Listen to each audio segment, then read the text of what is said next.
Welcome to knowledge is great. आज हम पढ़ेंगे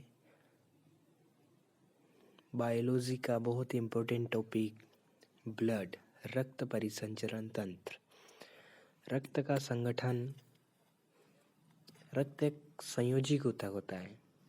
मानव वयस्क में कुल 5 से 6 लीटर रक्त होता है। कितने लीटर? 5 से 6 लीटर मानव वयस्क में रक्त होता है। इसका पीएच मान होता है 7.4। रक्त का पीएच मान 7.4 होता है। रक्त प्लाज्मा और रक्त कोशिकाओं से मिलकर बना होता है। रक्त प्लाज्मा और रक्त की जो कोशिकाएं होती है से मिलकर बना होता है।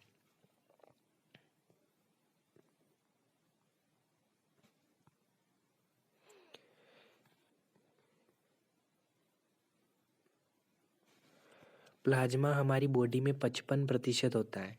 प्लाज्मा होता है जो हमारी बॉडी में 55% होता है। प्लाज्मा पानी और अन्य पदार्थों का मिश्रण होता है। पानी और अन्य पदार्थों का मिश्रण होता है। पानी प्लाज्मा में 90% होता है। पानी होता है प्लाज्मा में 90% होता है। प्लाज्मा पानी और अन्य पदार्थों से मिलकर बना होता है, लेकिन पानी प्लाज्मा में 90% होता है, लेकिन 10% अन्य पदार्थ प्रोटीन, यूरिया और फास्फेट होते हैं। क्या होते हैं? प्रोटीन, यूरिया और फास्फेट और बाइकार्बोनेट होते हैं। Plasma important point.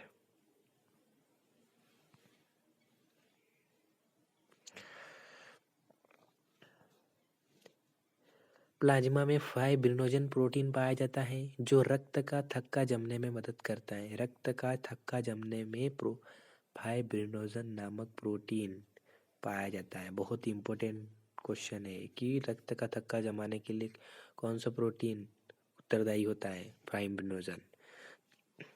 ताप नियंत्रित करता है प्लाज्मा। घाव भरने का मद में काम आता है। रक्त की कोशिकाएं 2 प्रकार की होती हैं, आरबीसी, डब्ल्यूबीटी होती हैं। आरबीसी कोशिकाएं आरबीसी सबसे ज़्यादा होती हैं। रक्त कोशिकाओं में आरबीसी सबसे ज़्यादा होते हैं, फिर प्लेटलेट और फिर डब्ल्यूबीसी जो होते हैं वो सबसे कम होते हैं।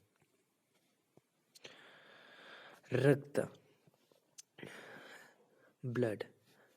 रक्त में प्लाज्मा होता है 55%। 45% रक्त की कोशिकाएं होती हैं। प्लाज्मा होता है, प्लाज्मा में 90% पानी होता है। अन्य 10% फास्फेट, यूरिया और बाइकार्बोनेट होते हैं। लेकिन रक्त कोशिकाएं आरबीसी, डब्ल्यूबीसी और प्लेटलेट होते हैं। आरबीसी सबसे ज़्यादा होती है, फिर प्लेटलेट और डब्ल्यूबीसी सबसे कम होती है।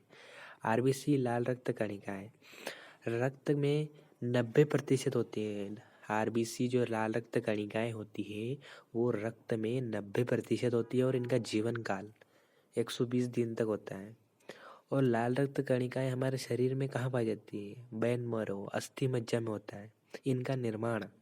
इनका निर्माण अस्थि मज्जा में होता है। कहाँ होता है? लाल रक्त कणिकाओं का निर्माण अस्थि मज्जा में होता है। जीवन काल 120 दिन होता है। हमारे रक्त में 90% होती है। इनकी मृत्यु प्लीहा में होती है, स्प्लीन। मृत्यु प्लीहा में होती है, निर्माण अस्थि मज्जा में होता है। निर्माण अस्थि मज्जा में होता है। वर्क होता है लाल रक्त कणिकाओं का ऑक्सीजन और कार्बन डाइऑक्साइड का संवहन करना। ऑक्सीजन और कार्बन डाइऑक्साइड का संवहन करना। आरबीसी में हीमोग्लोबिन नामक प्रोटीन पाया जाता है। आरबीसी में हीमोग्लोबिन नामक प्रोटीन पाया जाता है जिसके कारण रक्त का रंग लाल होता है। रक्त का जो लाल रंग होता है वो हीमोग्लोबिन नामक प्रोटीन के कारण होता है। किसके कारण? हीमोग्लोबिन नामक प्रोटीन के कारण। इसका कार्य होता है ऑक्सीजन और कार्बन डाइऑक्साइड का संवहन करना।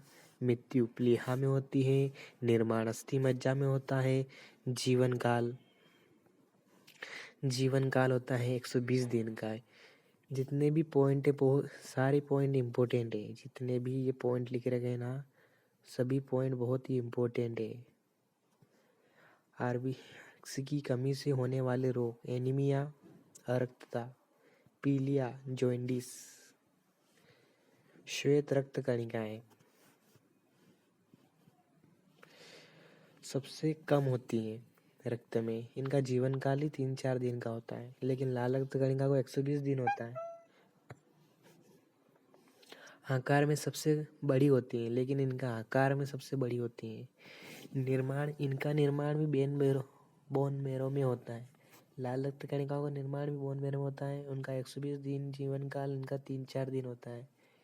इनकी मृत्यु रक्त में ही हो जाती है। उनकी मृत्यु प्लीहा में होती है। लाल रक्त की प्लीहा में और श्वेत रक्त कणिकाओं की मृत्यु रक्त में ही हो जाती है। इनका कार्य होता है इम्यून सिस्टम प्रतिरोधक क्षमता को बढ़ाती है। रोगाणुओं से रक्षा करना, घाव भरने का काम भी WBC करता है। WBC के 2 टाइप होते हैं, लिम्फोसाइट वो श्वेत रक्त कणिकाएं जो बीमारियों से बचाती हैं। Monocyte largest cell of body जो घाव भरने का काम करती है। क्या कार्य करती है? मोनोसाइट घाव भरने का कार्य करती है। और लिम्फोसाइट श्वेत रक्त कणिका जो बीमारियों से बचाती है। WBC की कमी से होने वाले रोग होते हैं एड्स, HIV वायरस के कारण होता है। ब्लड कैंसर भी होता है। अगर WBC की मात्रा कम हो रही है तो हमें उसे ल्यूकोपीनिया कहते हैं। अगर हमारे शरीर में WBC की मात्रा कम हो रही है तो हम उसे ल्यूकोपीनिया कहते हैं। बहुत ही इम्पोर्टेंट क्वेश्चन है कि अगर हमारे शरीर में WBC की मात्रा कम होती है तो उसे ल्यूकोपीनिया कहते हैं। अगर WBC की मात्रा बढ़ रही है तो उसे ल्यूकोमिया कहते हैं। कम हो रही है तो ल्यूकोपीनिया, बढ़ रही है तो ल्यूकेमिया कहते हैं। ठीक है। नोट, विटामिन A रक्त में WBC को बढ़ाता है। क्या कार्य करता है? WBC को बढ़ाता है। एक बार और रिवीजन कर लेते हैं, बहुत ही इम्पोर्टेंट टॉपिक है। अगर WBC की मात्रा कम हो रही है तो ल्यूकोपीनिया कहते हैं। अगर WBC की मात्रा बढ़ रही है तो ल्यूकोमिया कहते हैं। विटामिन A रक्त में WBC की मात्रा को बढ़ाता है। इसकी कमी से होने वाले रोग मोनोसाइट, WBC की कमी से होने वाले रोग एड्स और ब्लड कैंसर होता है। 2 प्रकार होते हैं, लिम्फोसाइट, मोनोसाइट। रोगाणुओं से रक्षा करता है, घाव मरने में मदद करता है, प्रतिरोधक क्षमता को बढ़ाता है। बोन मैरो में इसका निर्माण होता है। मृत्यु रक्त में ही हो जाती है। आकार सबसे बड़ी होती है। जीवन काल 3-4 दिन का होता है। सबसे कम होती है रक्त में। RBC का निर्माण, RBC 120 दिन जीवन काल 90% होती है। बोन मैरो में निर्माण होता है। प्लीहा मृत्यु हो जाती है।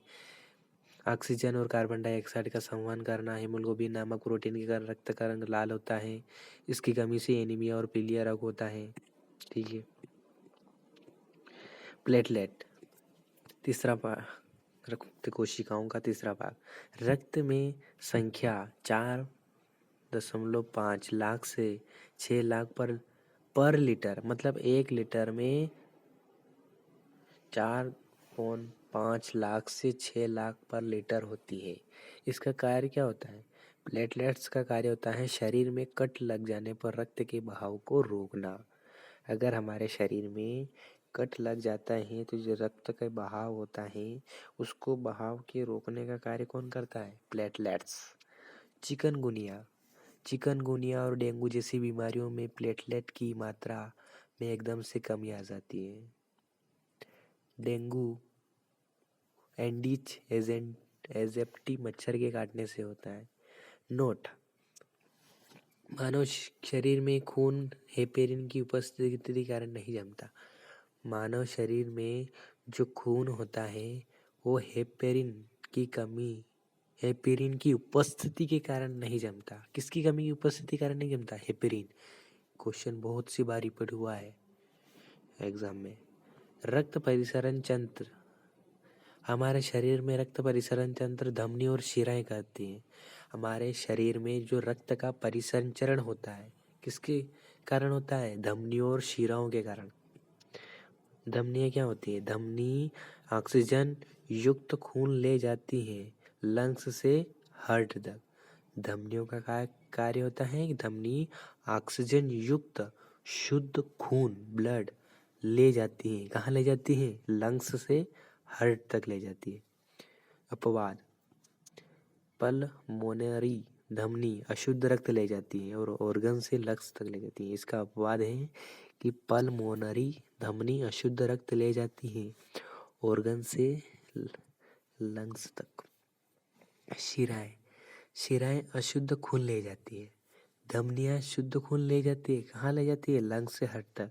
लेकिन क्या शिराएं का क्या कार्य है? शिराएं अशुद्ध खून ले जाती है ऑर्गन से लंग्स तक।